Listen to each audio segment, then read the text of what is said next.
Hey, welcome to this Freaky Friday edition of Liquid Lunch on NEWSMAX TV. I'm John Tobacco. We're coming to you today live as we do every day, noon to 2 Eastern, from the Question Tequila Studios in downtown Manhattan. Yes, we are still on Broadway. I am preparing for the final tournament of the season at my country club, where my team are the defending champions. It's the cross country. So today I hit a driver, a little wind in my face, down to the New York Stock Exchange. And there's all this talk. The jobs numbers came out this morning. Donald Trump is tweeting that America rocks. This is great. And Nancy Pelosi is saying that this shows the deteriorating middle class. And it's beyond me. But the big news is right down here at the New York Stock Exchange, Dow up 260 on a Friday, well above the 27,000 number we've been talking about as the new support level. So when you're reading the news and you're reading the fake news that keeps getting pumped out of Congress from the liberals and Democrats on the left, free markets determine pricing. The New York Stock Exchange Dow Jones Industrial Average is pretty much representative of a free market. Employment numbers are out, market up 250 on a Friday, so you be the judge of that. The judge of everything I do wrong in the show, and I missed terribly yesterday, yes. Joins me again as usual, managing editor, co-host Frank Morano. I missed you yesterday, pal. Oh, yeah, are we still keeping this up? You were here yesterday. You were here in a Halloween costume. I wasn't here yesterday. Donald Trump. John Tobacco was off yesterday. I was preparing for a Halloween party at my home for my daughter Ava and all her friends. How'd that go? And I needed the time. Went well. Good. Fantastic. Fun was had by all. No problems. It was really representative. These young kids are getting a lot more respectful the way I see it.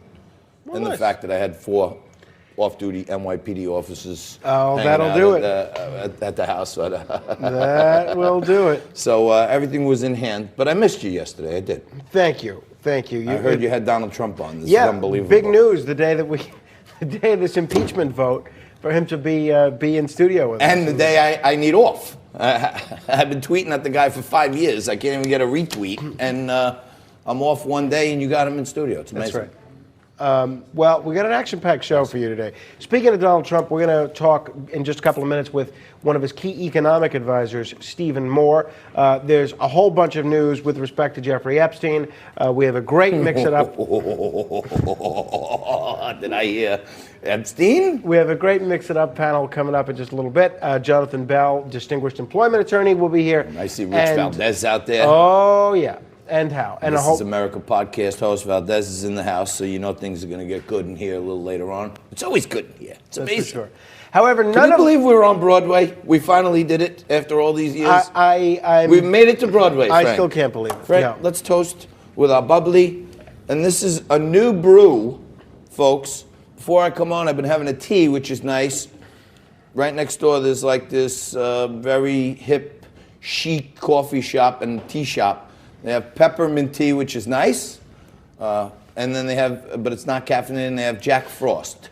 So I asked them to do something unbelievably creative, put 2 tea bags in my cup, and that was a major problem, but I'm having a pepper frost today. It's a hybrid tea. That's right. It's a peppermint and a Jack Frost chai tea mixed in one. All right. How is it?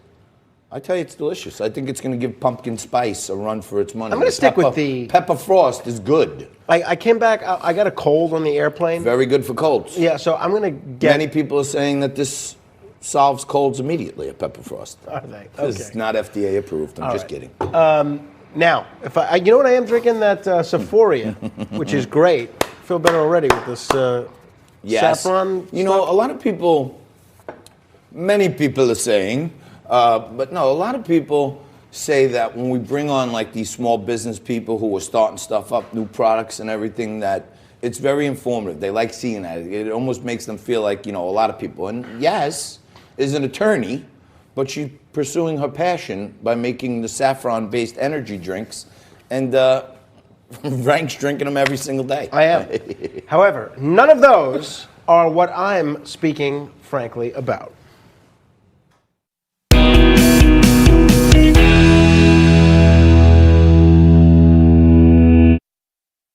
Well, this weekend it finally happens. We are setting the clocks back. That means daylight saving time is finally over. First of all, did you hear what I said there? I said daylight saving time is finally over. You know what I didn't say? Daylight savings time.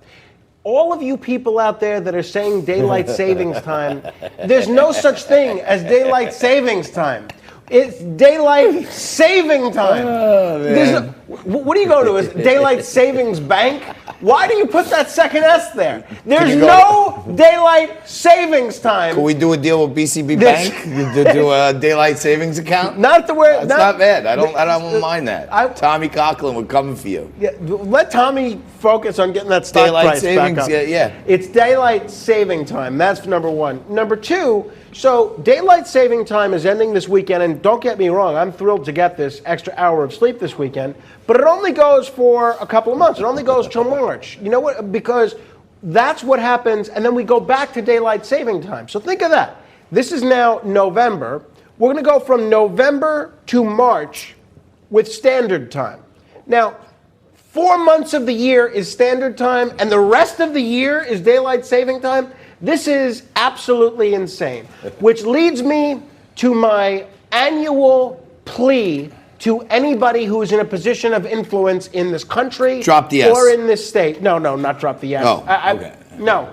We need to end daylight saving time. Agreed. It needs me and Frank agree. I'm ringing the to bell. end. Hawaii doesn't follow it. Arizona doesn't follow it. It's absolutely ridiculous. It is absolutely insane. ridiculous. So, it's only been around for about 100 years. And you know what happened before 100 years ago? The world still spun on its axis. Exactly. The world continued.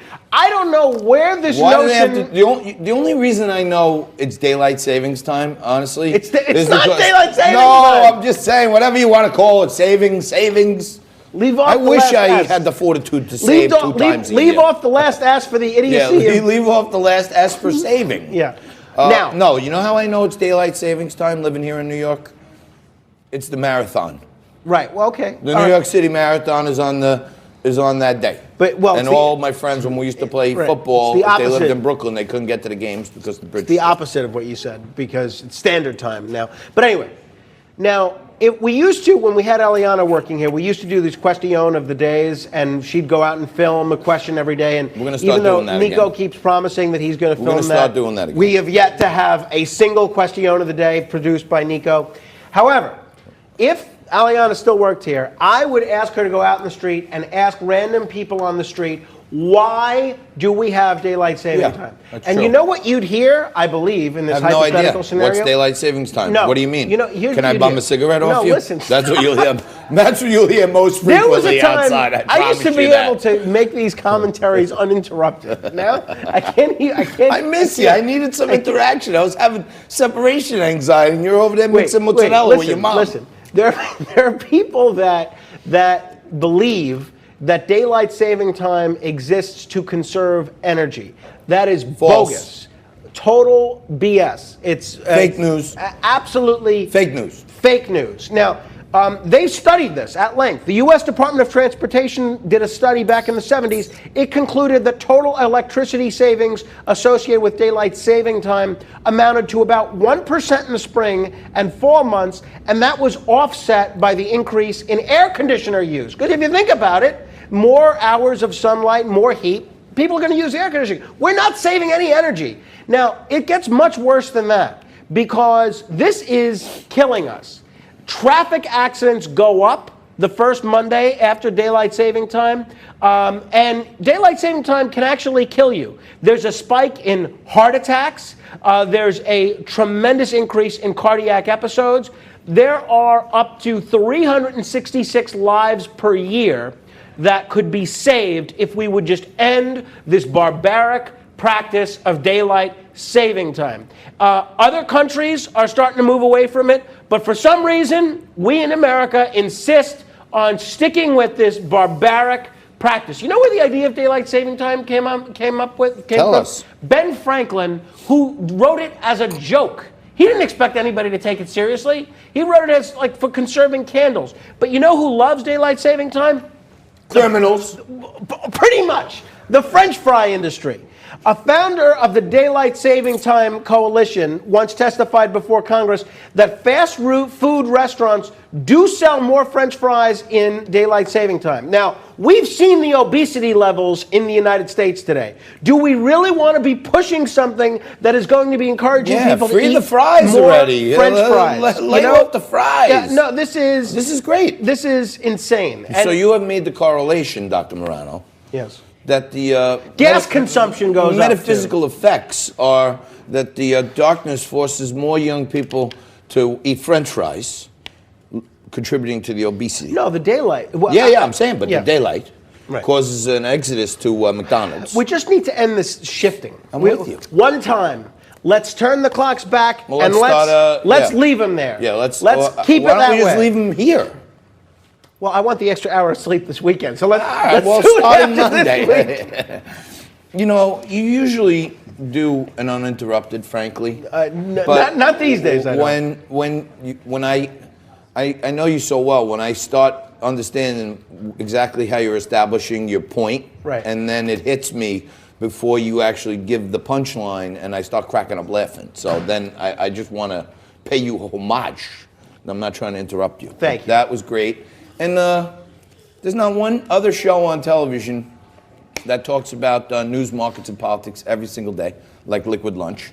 We're also now going to be seen on Saturdays, the best of Liquid Lunch at 5 p.m. You can check that out. Oh, that starts this weekend? Right before Michelle Malkin, and followed by Bill O'Reilly. So we're the warm-up to the warm-up for O'Reilly. I like it. I mean, we're the opener to the opener, which is something. We're getting there. We'll be tailgating Saturday. If you want to know where, hit us up on Instagram. Follow us on social media. Click all that other good stuff. What else, Frank? Yeah, you know what I want to talk about? So everybody, all the kids are running around in costumes and everything else. Halloween is Hallows Eve, All Hallows Day, All Saints Day. That's today. Saints Day, It's the beginning of the religious season for Christian people. And I think the dressing up in the costumes and the kid popping out of the pumpkin and all that is cute and wonderful, and it's part of the holiday. But let's remember that this Hallows Eve starts the Christian holiday season. We have all these Muslim things and every religion, Jewish week, 2 weeks. This is the Christian season. Let's keep faith that was the foundation of our country and many things about our country. The foundation of this show is coming up next when we have Stephen Moore, key advisor with Larry Kudlow to President Donald Trump, talking about the jobs number and talking about Elizabeth Warren's crazy plan. All that and more coming up today on Liquid Lunch.